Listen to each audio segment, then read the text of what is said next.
നമ്മളിവിടെ കറുകപ്പള്ളിയിലാണ് നമ്മളുള്ളത്. കറുകപ്പള്ളി കൂട്ടായ്മയാണ്. ഇവരെല്ലാത്തരം സ്പോർട്സിനെയും എല്ലാത്തരം കായിക ഗെയിമുകളെയും പ്രോത്സാഹിപ്പിക്കുന്ന ടീമുകളാണ്. എല്ലാത്തിനും ഇവിടെ ടീമുകളുണ്ട്, അതിൻ്റെതായ ആളുകളുണ്ട്. എന്തായാലും നമുക്ക് കൂടുതൽ ചോദിക്കാം. കാരണം ഇന്ത്യക്ക് വേണ്ടിയിട്ട് തന്നെ ഇന്ത്യ കപ്പ് നേടും എന്ന് പതാക ഏന്തി ഇവിടെ ഒരുപാട് പേരുണ്ട് നമ്മുടെ കൂടെ. നമുക്ക് ചോദിക്കാം. ആശങ്കയുയർത്തുന്ന ടീം അംഗങ്ങളും ഉണ്ട് നമ്മുടെ ഒപ്പം. അപ്പോ എന്നിരുന്നാൽ പോലും അത്ര ശക്തമായി എറിഞ്ഞു വീഴ്ത്താൻ കഴിയുന്ന ബൗളർമാരുമുണ്ട്. ആരിലാണ് കൂടുതൽ പ്രതീക്ഷ? നമുക്ക് നമ്മുടെ ബോളർമാർ നല്ല പ്രതീക്ഷയാണ്. ബാറ്റ്സ്മാൻമാരാണെങ്കിലും രോഹിത് ശർമ്മയൊക്കെ നല്ല ഫോമിൽ തന്നെയാണ്. സൗത്ത് ആഫ്രിക്കയുടെ ഇതിലും നല്ല പ്ലേയേഴ്സ് ഉണ്ട്. അവരും ഒരു കളി തോക്കാണ്ടാണ് വന്നത്, നമ്മളതുപോലെ തന്നെ വന്നത്. നമുക്കൊരു 100% നമുക്ക് വിജയ പ്രതീക്ഷ. നമ്മ അത്ര നല്ല ടീമാണ്. ബുംറയുണ്ട്, അക്ഷർ പട്ടേൽ ഉണ്ട്. നമ്മുടെ ക്യാപ്റ്റൻ തന്നെ പറഞ്ഞു നമ്മൾ 4 സ്പിന്നർമാരെ തന്നെ വേണമെന്ന് നമ്മൾ പറഞ്ഞിരിക്കുക. അപ്പൊ പുള്ളിയുടെ ടാക്ടിക്സ് ആണ് അത്. അപ്പൊ നമുക്ക് അതെന്തായാലും വിജയിക്കുന്നത്. ഇത്ര കളി നമ്മൾ വിജയിച്ച് ഇനി നമ്മൾ വിജയിക്കുന്ന പ്രതീക്ഷിക്കുന്നു. ഇതുവരെയും 2 ടീമുകളും ആരും തോൽക്കാതെ തന്നെ കയറി വന്നവരാണ്. അപ്പൊ ദക്ഷിണാഫ്രിക്കയുടെ ടീം അത്ര മോശം പെർഫോമൻസ് അല്ല. ഒരു നല്ല ബൌളർമാരുടെ നിരയുണ്ട്, നല്ല ബാറ്റർമാരുടെ നിരയുണ്ട്. അതിനെയാണ് ഇന്ത്യ നേരിടാൻ പോകുന്നത്. ഇന്ത്യക്ക് ഇവിടെ നല്ല ബൌളർമാരുണ്ട്, അത് ബാറ്റിംഗ് നിരയും ശക്തമാണ്. എന്നിരുന്നാൽ പോലും ഈ പറഞ്ഞ പോലെ കോഹ്ലിയുടെ പെർഫോമൻസ് കുറവ് ആശങ്ക ഉണ്ടാക്കുന്നുണ്ട്. അപ്പൊ അങ്ങനത്തെ ചില സാഹചര്യങ്ങൾ കൂടി ആശങ്കപ്പെടേണ്ട സാഹചര്യങ്ങളുണ്ടോ? സഞ്ജുവിനെ ഇറങ്ങിയാൽ നല്ലതായിരിക്കും. പക്ഷെ നമ്മൾ സഞ്ജുവിന്റെ പേര് എവിടെയും പറഞ്ഞു കേൾക്കുന്നില്ല. സഞ്ജു ഇല്ല, പക്ഷെ അത് വിഷമമുണ്ട്. നമ്മൾ മലയാളി എന്ന രീതി നമുക്ക് വിഷമമുണ്ട് സഞ്ജു ഇല്ലാത്തതിന്റെ.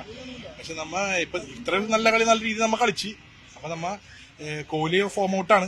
പിന്നെ ഈ ഒരു നിമിഷത്തിൽ ഈ ഒരു നിർണായക ഘട്ടത്തിൽ നമ്മൾ നല്ല രീതിയിൽ പുള്ളി ബാറ്റ് ചെയ്യുമെന്നാണ് നമുക്ക് തോന്നുന്നത്. നല്ല രീതിയിൽ ബാറ്റ് ചെയ്യുമെന്ന് നമുക്ക് തോന്നുന്നത്. അത് നമ്മുടെ രീതിയിൽ ഒരു സൗത്ത് ആഫ്രിക്ക ആരാധകരുണ്ട്. അദ്ദേഹം നമ്മളോട് സംസാരിച്ചായിരുന്നു. നമ്മള് ഇപ്പോ ഈ പറഞ്ഞ പോലെ എൽദോ ഈ ഒരു ഭാഗത്ത് അതേപോലെ പ്രത്യേകിച്ച് കറുകപ്പള്ളിയില് ഇതിനു വേണ്ടി തന്നെയാണ്. ഇപ്പം ഇതിപ്പോ ആളുകൾ വന്നു തുടങ്ങുന്നേ ഉള്ളൂ. ഒരു 8 മണിക്കാണല്ലോ കളി. ഇപ്പൊ ഇവിടെ നിറഞ്ഞു കവിഞ്ഞു. അത് നമ്മുടെ വർക്കിംഗ് ഡേ ആണ്, അതിന്റെ ഒക്കെ പ്രശ്നങ്ങളുണ്ട്. പക്ഷെ ആളുകൾ വന്നു തുടങ്ങിയിട്ടേ ഉള്ളൂ. എന്തായാലും ഇതിനു വേണ്ടിയിട്ട് പ്രത്യേകിച്ച് സ്ക്രീൻ തയ്യാറാക്കിയിട്ടുണ്ട്. ഇവിടെ ഈ പറഞ്ഞ പോലെ എല്ലാ ഫുട്ബോളിനെയായാലും ഇപ്പം യൂറോ കപ്പ് ആണെങ്കിലും എല്ലാം ഇങ്ങനെ പ്രദർശിപ്പിക്കുകയും അതിനുള്ള ആരാധകർ ചെയ്യുകയും ഇവിടെ തടിച്ചുകൂട്ടുകയും ചെയ്യുന്ന ഒരു ഇടം തന്നെയാണ്. എന്തായാലും മോൻ എന്ത് പറയുന്നു? ആയിരിക്കും ഇന്ത്യ ജയിക്കും. 100% ഉറപ്പാണ്. ഇന്ത്യ ഉറപ്പായിട്ട് ജയിക്കും. അത്ര പ്രതീക്ഷയിലാണ്. ബോളേഴ്സ് എല്ലാം നല്ല പവറോടെ നിൽക്കണേ. ചേട്ടൻ എന്ത് പറയുന്നു? ഇന്ത്യയുടെ ബാറ്റിംഗ് വരുന്നതായിരിക്കും ഇന്ന്. തീർച്ചയായിട്ടും ഇന്ത്യ ജയിക്കും. വെടിക്കെട്ടായിരിക്കും ഇന്ത്യയുടെ.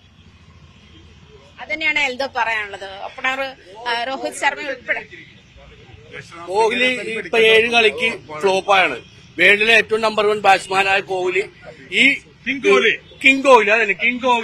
ഫൈനലിന് വേണ്ടിയിട്ട് എല്ലാ ബോളർ നമുക്ക് കാണാൻ അടിച്ച് പരത്തിക്കളയും.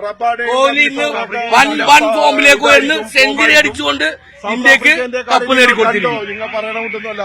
ഞങ്ങളുടെ നമ്മുടെ ബോളർമാരേക്ക് നിങ്ങൾക്ക് പറ്റിയൊന്നുമില്ല.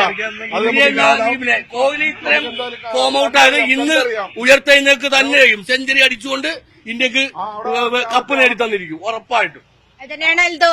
ആവേശത്തിലാണ് കൊച്ചിയിലുള്ള ആരാധകർ എന്നാണ് മനസ്സിലാക്കുന്നത്. ആളുകൾ വന്നുകൊണ്ടേയിരിക്കുന്നുള്ളൂ. പക്ഷേ സൗത്ത് ആഫ്രിക്കയ്ക്കും ആരാധകരുണ്ട് ഇവിടെ.